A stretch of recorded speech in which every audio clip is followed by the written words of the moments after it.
Hello, hello, hello, beautiful unicorns. Yana Kasperczak coming to you live from Ontario of Canada.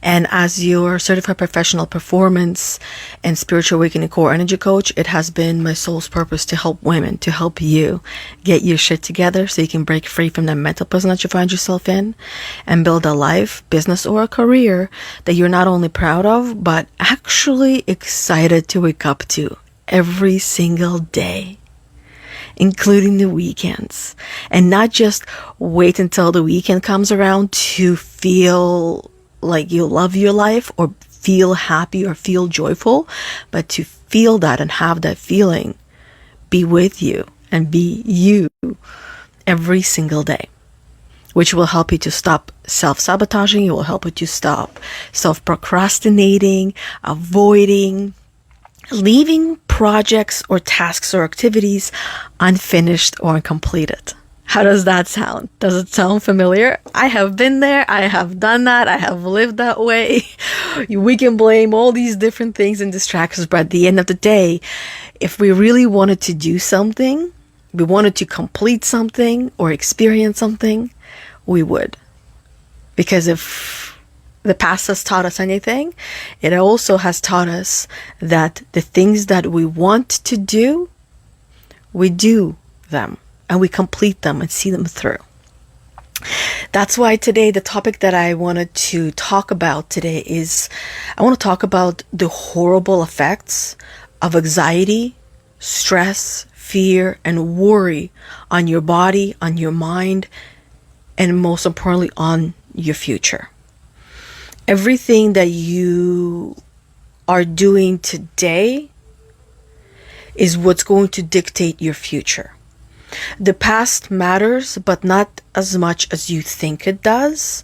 What you do today, that is what's going to matter more. Because what you're doing today, it's either you are continuing to replay the past and allow whatever experiences, thoughts, and belief systems that you have acquired to keep going and keep expanding them, or you do something different today. You will be rewriting that default program that makes up who you are today.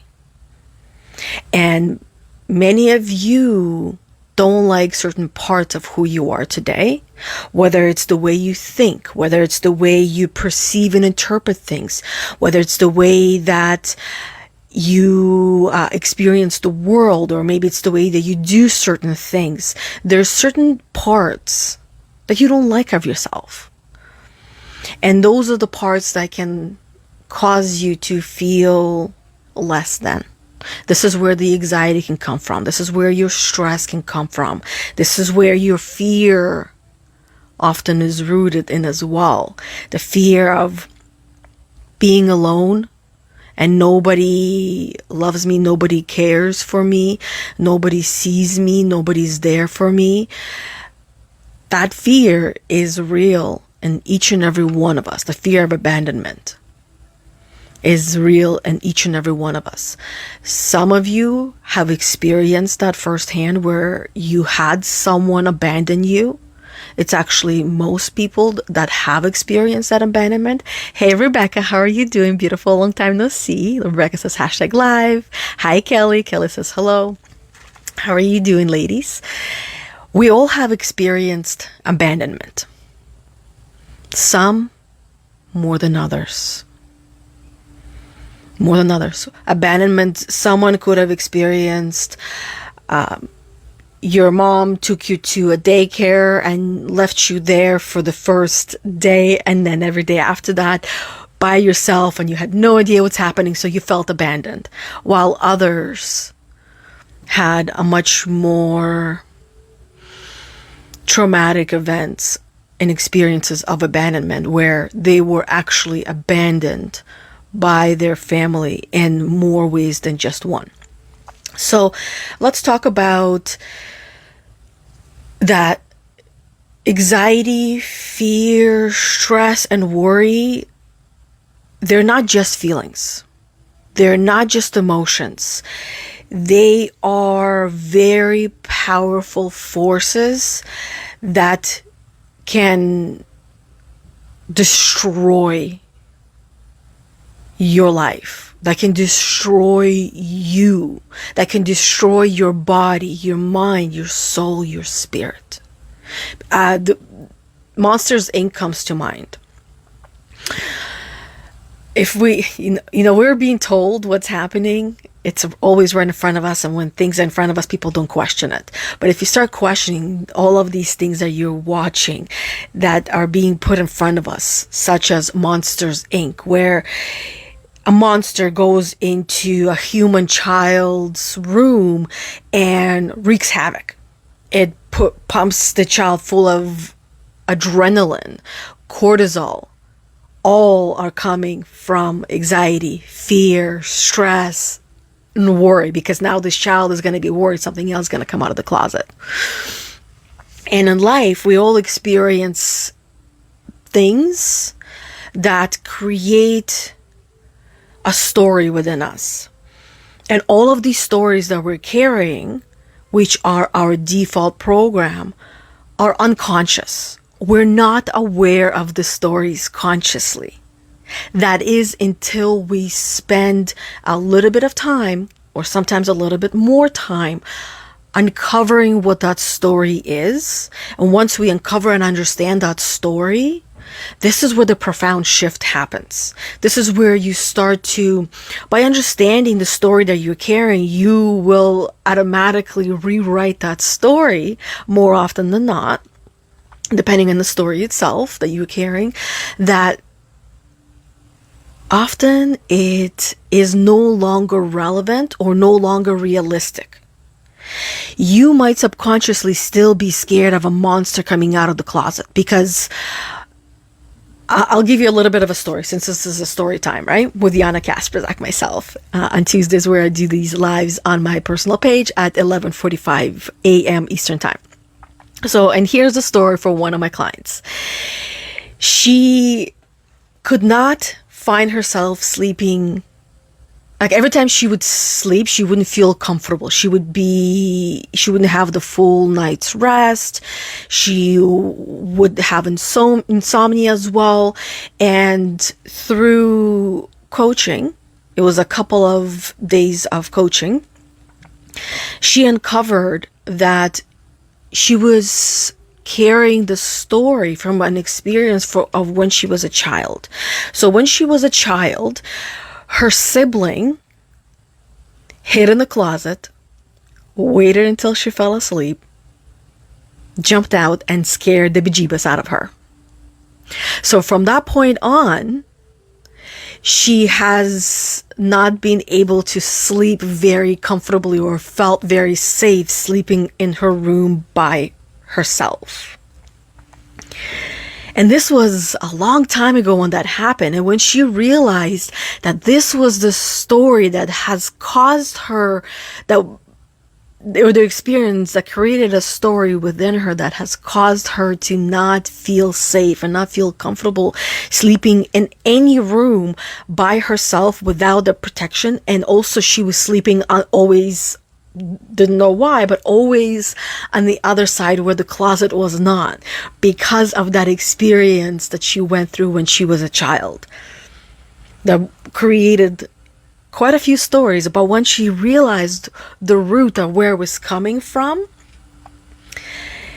she was able to sleep by herself in the room much more comfortably and safely, because it doesn't just happen. Just because you realize it doesn't just happen where everything is rewritten, because these stories, you got to continue to heal them in some cases. So this is just a little bit about our default programming that we're not aware of, that is dictating how we're living, and we're not even aware of it until we spend time digging and getting to the root, getting through all the dirt, all the things that are uncomfortable, all the dirt that's going to get stuck in your nails as well. Those of you that do gardening, you know what I'm talking about. But in real life, you still, there's still things that are going to be coming up. Once you understand what it is, once you see where the arm was broken and how it was broken, then you can tend to it, then you can fix it. Then you understand. You just need to take care of it in the ways that is going to be helpful and healing, depending on what that root is, depending of how the arm was broken, figuratively speaking. So when you start to also, so today I want to help you understand just a little bit more about anxiety, fear, stress, and worry that have a negative effect on you and how they impact your body, your mind, and your future. And I'll go through these things fairly quickly because most of you are already familiar with it, and you know all I'm doing here is just reminding you. So the first thing that happens with your body is your immune system gets weaker. And chronic stress will weaken your immune system, which will make you more susceptible to getting sick, to catching something. Or if you're finding yourself always sick, chances are your immune system has been compromised through a prolonged amount of stress, fear, or worry what you went through, where your adrenaline or cortisol levels have been off the chart, where you're living in fight or flight. And at this time, you might not even realize or recognize that you are living in a fight or flight state because you're so used to it. I can't even tell you how many women I have worked with and talk with even that are not aware that this is their default program because they're so used to it. But once they start recognizing how their body is and how their mind is, that's when they can start doing the work. The healing begins once you recognize and say, I am a mess, or I don't have my shit together, or my mind is not even my own. I am imprisoned by my mind. That is when the work begins. It's like an addict. An addict is not going to do anything about his or her addiction until they become aware that they are an addict, until they awaken. And the same thing when we're living in stress or fight or flight response, right? Anxiety, fear, stress, worries, where it becomes a normal and you're not even aware of it, but your nervous system, there's days where you just can't handle, you can't do. And you're shook because you're so used to it. It's a normal way of living. The world is living in level 1 and level 2, and at best at level 3. And this is where everything that I'm talking about today is. Either people are living as a victim or as a fighter. Regardless, things are happening to them, not for them. And at best, they're normalizing what they're living with and going through just to get through the day. But they're not dealing with the root cause. It's no different than you sweeping your floors, and always, each time you sweep your floors, you put it underneath the rug, or you put it underneath a table, you put it underneath something. Eventually, you're going to run out of space, or eventually you're going to have a mountain underneath that carpet, and you're going to be tripping over that mountain. That's what happens with humans as they're going through life, because this is the default program. Put it away, put it away, put it away, not deal, because we weren't taught how to do that. Kelly says, I was taken from my mother, then put in a situation of abuse at all levels. The amount of stories from all of those experiences that have created the default program that you are now still running on, I can't even begin to unfold it here, because it would be a lot. You needed to normalize why and what continue to happen from beginning to the end, and make sense of it in your young mind. And now as an adult, a lot of those things that helped you to cope and survive and to get through, chances are they're not helping you as an adult now. because those programs, those stories are outdated. And the mind will try to find real life experiences to make sense of the program and give you proof now. So immune system is one thing that affects your body. The next one is your cardiovascular system, right?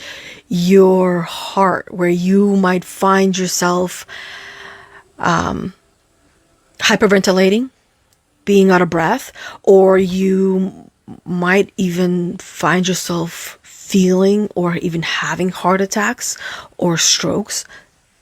That is one of the causes of heart attacks and strokes.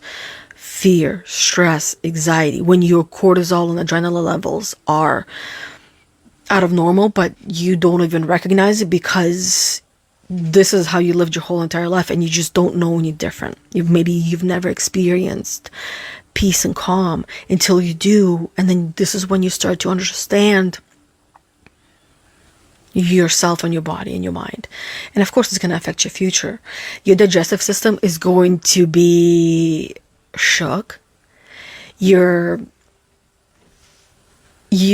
food that you're eating plays actually an enormous part on how you're going to be feeling. So if you find yourself feeling annoyed, irritated, stressed, worried, anxious, reflect back on what you ate 15, 20 or minutes ago, or even up to an hour. Watch what you eat, look back at what you eat, and start to connect the dots and see perhaps that's what could be affecting your nervous system as well. And what you put into your stomach is going to affect your whole entire body. And it's also going to affect your mind as well. So when you eat garbage, you're going to feel like garbage. If you're eating food products, you are not feeding your body. You are investing in the pharmaceuticals of the pharmas. I'll say it like that. There's a reason why all of those are working together and they're profiting from every corner, from every place, from everywhere. So educate yourself on food product versus food and what it's doing to your body. Learn to read the labels. But your digestive system, also when you go through a stressful situation or experience, you know that your stomach is not going to be working well, and you might end up finding yourself in the bathroom more often than usual. Fight or flight. Your body's cleansing itself out. That's not a healthy cleanse, by the way. I know some people look at it, oh, it's good, it's cleansing my body. But no, the effect that it has on your body later, and your life is shortened by about an average of 15 years. So think about that. Okay, let's say 10 years of therapy. I hope those 10 years of therapy, and I feel like they have, based on the conversations that we've had, has helped you to heal yourself and given you a lot of tools to continue that healing journey as well. Rebecca says, only time I have peace and calm is when I'm driving alone. Are there any possible other times where you do experience peace and calm outside of just driving? Because if we start looking for examples elsewhere and other times and other moments, then all of a sudden we start to notice how many more times or places we are able to experience peace and calm, even when we're not alone. Just expanding that, going from this is the one and only place, that perhaps there's maybe other places as well where you can do that. Eating clean was a turning point in my life, Rebecca says. Amazing. Rebecca says, also last week I made pasta dinner 2 days in a row, and I ate leftovers for lunch. I was sick for a day. The pasta that we eat, if you look at the ingredients, it's questionable. That's why if we can make pasta ourselves, great. Otherwise, rice, potatoes, simple yet complex carbs that are food and not food product, because most pastas are food product, they're not food. If you make it at home yourself, using the flour, also make sure it's not a bleached flour. Look into that as well. Whole wheat and whole grain, not necessarily. We are different kind of animals. We're more of the carnivorous. We're, what is it, apex predators? We can call ourselves. We're on top of the food chain, so why we would be eating food that is considered to be for the bottom of the food chain creatures? So questioning the pyramid as well of the foods, questioning everything that you have been told throughout your life. And when you start questioning it, you'll start to make sense of things your own way as well. And this is where a lot of your fear, anxiety, stress, and worries might be coming from, of that subconscious that knows the truth, but consciously you have not clicked into, these are lies, this is the truth. You got to make sense of it for yourself and on your own.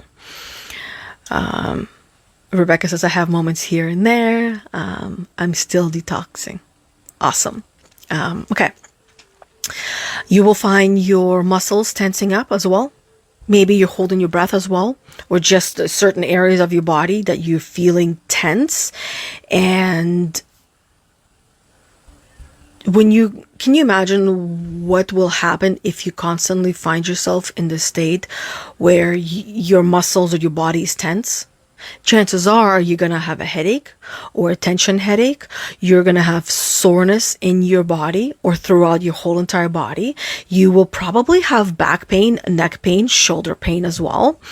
And maybe even your knees, or maybe even your hands will be hurting. This stress, anxiety, fear, worries, if you don't get them out of your body in the right way, it will be stored in the body, and it will present itself in the physical way sooner or later. And then you will be forced to deal with it. So when it comes to your sleep, of course, we already talked about insomnia, where you can find yourself not being able to sleep when you're constantly worrying and you're anxious. You will have difficulty falling asleep or staying asleep. So pay attention to what is happening in your mind before you go to sleep as you drift off. What are you thinking about? What are you worrying about? Are you going through everything that you did or everything that you didn't do and it's draining you? Or are you planning for the next day? Is it helpful? Is it not? Maybe perhaps listening to some meditative music is going to be much more helpful as you fall asleep, or some positive affirmations. Pay attention to what you're putting into your mind and your body, and those effects will be there the next day. When it comes to your mind, you will fog your brain. You will experience forgetfulness, fog your brain, your memory. Chronic stress will impact your memory. You will be forgetful because there's no space to remember things when you're in fight or flight. Your mind will block things off and it will not let things in. You're not functioning. You can't make decisions clearly when you're under stress, when you're anxious, when you're worried, when you're fearful. You can't. And you already know this. If you look back in your past, the worst decision you've made is when you were under stress and under pressure. But the best one is when you were calm and reserved and clear-minded. There was no fog, because you can't see clearly in the fog. How far can you see through thick fog? You can't see very far. You can't see very clearly. And as you're driving through the fog, as you going through life, you're going to hit things.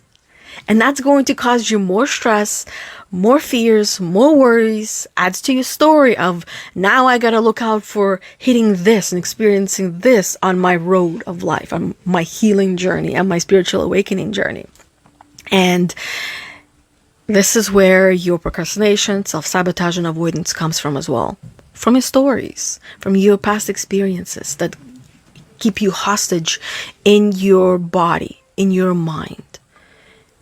And it doesn't feel good, but more of you are scared of doing something about it, because that means you're going to step outside of your comfort zone and do something you have never done before. And it's easier to stay where you are because you're still comfortable and you know what to expect. You know exactly what pain you're going to feel, what sadness you're going to experience, but the other side is unknown. And it comes with its own slew of things. Now, when it comes to your health, your mental health, obviously, depression is going to be one of those things that is going to creep up really slowly yet quickly. And when you experience anxiety for a prolonged period of time or stress, it does contribute to you eventually becoming depressed. And it starts with feeling sad, feeling overwhelmed, feeling like you're not good enough to now, this is who I am. And what usually follows anxiety? Panic attacks. It's that feeling of an elephant sitting on your chest and you cannot get it off. It's that feeling, I like the example of when you're driving a car and you're right about to get an accident, but you avoid it and you don't hit that car. You feel that anxiety, you feel that panic attack come on. But the difference is that in this scenario, this example of a car accident, you know what it was. It was an almost accident. And the car moved away and you were perfectly fine and you can breathe and you can relax. But when it comes to anxiety and panic attacks, there is no clear reason for you to see what caused it. Because there is no car. There is no roof falling down. There's none of that. It's just something inside of you that got triggered. It could have been a smell that has brought up your past and triggered you, and now you're feeling anxious that you're not even aware of. It could be as simple as a smell that brought up your past story and past experience subconsciously, your default program, that now here you are and you don't know why you're feeling this way. So panic attacks is another one. Mood swings. You're going to be swinging with your mood in every way possible. Low self-esteem is going to be something that comes alongside of anxiety, fear, and worries, where you don't have that confidence in yourself or in your abilities. You're constantly worrying about something will eat away at you and your self-confidence, which will, of course, bring you to a place where you feel inadequate. You feel like you're not good enough, or not doing enough, hence the low self-esteem. When it comes to your job or career, you will experience burnout. You will not be as productive because you're not fully there. There's only either anywhere between maybe 5% of you or 50% of you that is there, and the other 95 or 50% is in your fears, in your worries, in your anxiety. You're not fully present. Your brain is foggy, cloudy, and you're not doing the things that you're supposed to be or should be or want to be doing. Now, when it comes to relationships, you're going to most likely find yourself withdrawing and hiding yourself because you don't want to burden anyone else with the lesser part of you. This is where doing the opposite can be actually quite helpful. And here's what comes to mind is that when it comes to you and your partner, you're meant to be building together. But how can you build together if you are hiding yourself, your true self? If they can't have you, if they don't love you on your worst days, they shouldn't be allowed to love you on your best days. They need to be able to understand your full true self and love you for that, and vice versa.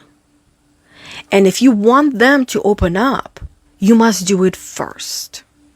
You cannot sit there and wait, and I'm saying this because I see this all the time. You cannot wait for them to open up before you do. You gotta lead the way. You are a leader. You have access to this knowledge and information. They do not. So because you have learned something, it is up to you to teach through showing and doing, and not through your words. Words are secondary, or thirdly, whatever. They come after. You gotta show. You gotta condition them through your being, through your doing, and not through your words. It makes me think of when people are really sorry, they might not even need to apologize because their behavior, the acts are going to be much more apologetic. Whereas there's other people who will apologize over the same thing over and over and over again, but don't show it through their actions. Show me, don't tell me. That's how this works. Am I right or am I right? What else was there? So relationships, of course, then you're going to be dealing with conflicts because you are annoyed, you're irritated, you're emotionally, let's call it unstable, you're triggered. That is going to put a strain on your relationship. So if you're feeling a certain way, open up, talk about it. Don't try not to take things personally, but at the same time, sometimes you can't help it. So let the other person know that I'm struggling to not take things personally right now. Please help me by expressing yourself in a way that I would understand a little bit differently, or say this in a different way. Help get them to change the wording. You can say the same thing, but say it in a different way. Now, of course, you're not going to be satisfied or happy with your life. Your future outlook is going to be based on your past, and your chances are you're not going to be able to see a bright and happy future. There will be moments where you will, but those moments get drowned out by all the negativity and all the darkness that comes with fear, anxiety, worry, and stress. So understanding where the roots are for all of them, little by little, is where you want to start. A great place where you can start, I know some of you are already aware of this one, the rest of you might not, and if you watched this far, then this will be a perfect leeway into what you can do going forward. Starting next Monday, I am going to be doing a 21-day challenge. And this challenge is called, Inner Peace Journey. Release worry and embrace the present moment in 21 days. So if you're interested in this challenge, reach out to me and I will give you the link to register, to sign up for it. And through these 21 days together, you will get to understand yourself in ways that you haven't so far. You will expand on knowing who you are. And this is where the inner peace comes from understanding yourself, from understanding your stories, from understanding your default programming. And naturally, you will start to release your fears, your worries, and start to live in the present moment. Yes, we want to live and plan for the future, but let's be honest, tomorrow doesn't exist. because tomorrow becomes today. The past doesn't exist either. It existed but no longer exists. And yet we continue going in the past. More often than not in negative ways. So doing it in a positive way can help you tremendously as well. So that, I believe, will be all. And then when it comes to how are you going to release your fears, worries, and stress and anxiety, the 21-day challenge is going to be an incredible 21 stepping stones for you to see yourself and who you could be and who you will be after the 21 days of us being together and working together in a small group with women who will also be going through this challenge. So let me see. Kayla says mine is doing dishes, and correct, my lady. Thank you. Rebecca says truth. Every time I start making lists and schedules, I end up getting a stress attack. So what is it about those lists that is causing you to feel stress? Going into that space and seeing what is it about that action or the behavior, what's coming up for you that is causing you that. Rebecca says, looking forward to it, 21-day challenge. Awesome. I will see you there. I hope to see each and every one of you in this challenge as well. Other than that, that is all that I have for today. Hopefully this was helpful. Looking forward to either seeing you in the challenge or seeing you tomorrow, next Tuesday live for another one of these story times with myself, Yana Kasperczak, at 11:45 every Tuesday live on my personal page. Or maybe on Wednesdays at 1:45 p.m. Eastern Time, where Bethany and I would do a live podcast called Heal the Unicorn Podcast in our Facebook group called Heal the Unicorn, Emotional Healing and Spiritual Growth for Women. Until we see each other next time, have an amazing the rest of your day. Thank you very much, ladies, for being on here with me live. And for the rest of you replay watchers or viewers, and I'm saying hello to all of my new friends as well. Until next time, bye everybody.